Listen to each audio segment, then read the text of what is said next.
Hey, we're going to do a review. Yeah. That was a perfect opening. Yeah, and we're both wearing matching hats. We didn't text each other this morning and tell each other what we were wearing, so.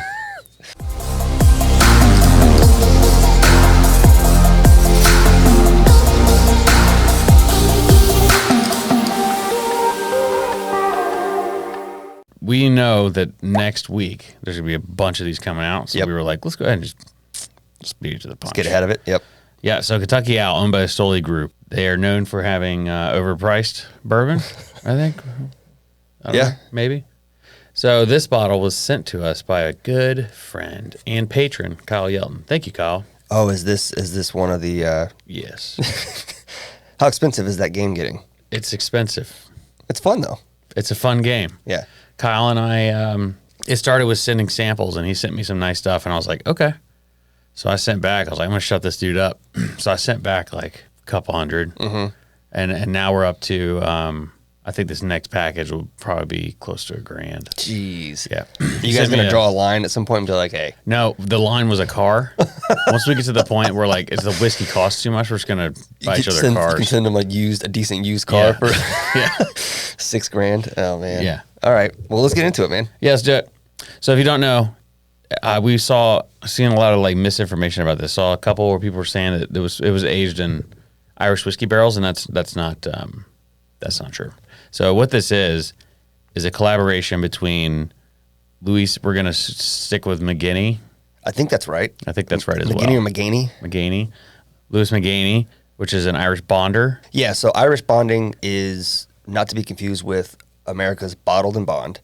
But bonding, it was actually the process that would take place after distillers would distill Irish whiskey. And it is basically just the blending, the aging, blending, and then bottling process of getting it out to the customers.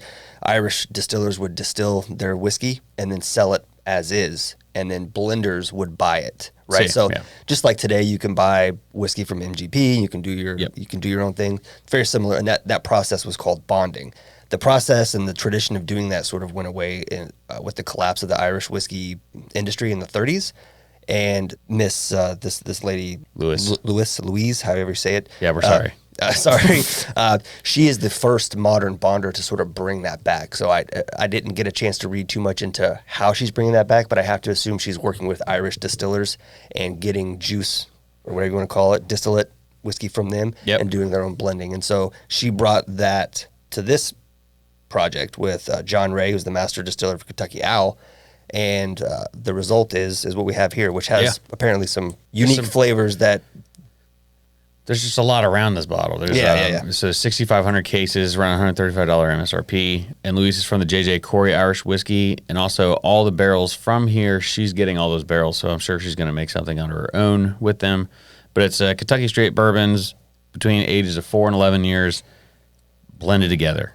There's a lot of, depending on who you read, people are like, clearly this is just a money grab to get Americans to spend money, and then some of the Irish are upset, but hey, it's business. And I don't care. I like whiskey. Yeah, I don't give a... Yeah. Bourbon and bourbon. So let's give this the pop a top. Top a pop. Top a pop. Top. That's pretty cool top. Pop a pop.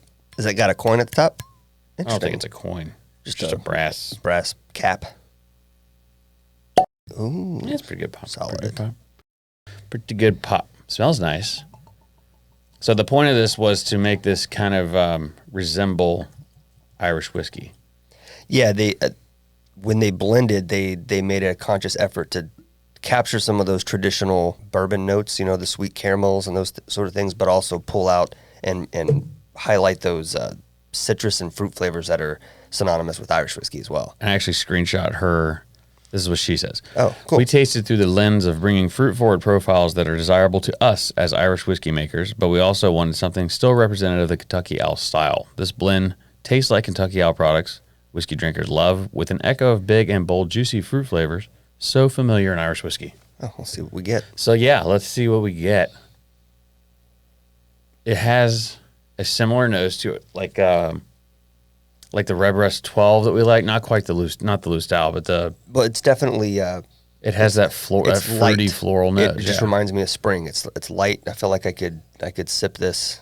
I'd be interested to try this with different ways, with some it doesn't ice, smell with some like water. Super aged. And it's a blend of, you said 4 to 11. It's 100 proof. Yep. It smells a little hot for 100 proof. But there's a lot of fruit to this, almost like baked apple. Oh, yeah. Like reminds me like when my wife will make like an apple cobbler or a apple crisp. Apple crisp. That's a good one. The cinnamon apple with the crispy Yeah, stuff because I on get top. like cinnamon roll kind of.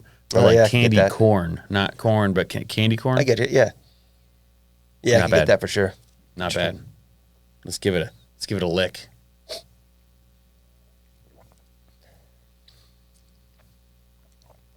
Wow. That's a lot of flavor. It's better than I thought it was going to be honest with you. To be honest with you, it's better than I thought it was going to be. I like Kentucky Owl. Just normal Kentucky Owl. This is really good. I do too. And for those that don't know, the only thing that I really collect, I have like pretty much all the Kentucky Owl. Well, like 7 and up. But you mean except for all the Buffalo Trace you collect just out of spite? Yeah, that just sits around. This stuff, I don't know what I'm going to do with it one day, but one day I'm going to have just like a Kentucky Owl party. Do you recall? I'm thinking about doing it with Patreon. Just like have a Patreon event like in a couple of years. Yeah. Just be like, hey, we're doing a drink, all the Kentucky Owls. Do you recall, I don't know if you recall this, but when we were still, I would say, early in our whiskey journey. Like 17? Well, a little bit later. We were old enough to appreciate good whiskey, but still learning a lot. You killed a bottle of Kentucky Owl on a camp. There were a number of bottles out to just drink from. Yeah. And you killed a bottle of Kentucky Owl, and I don't think you knew until afterwards like what it really was. Do you remember that? Oh yeah, I do. Yeah, I do remember that. And that was the old Kentucky Owl. This is so good. You were like, yeah. This is so good, and then you're like, man, I just killed that bottle now.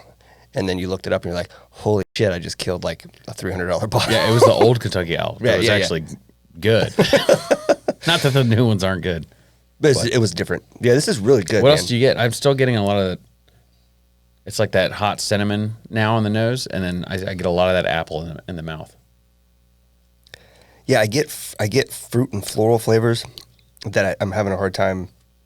I keep wanting to say pear. It tastes younger than the price would suggest that it is. Yeah. But if this was $60, I would drink this all day long. Yeah, 100%. Yeah.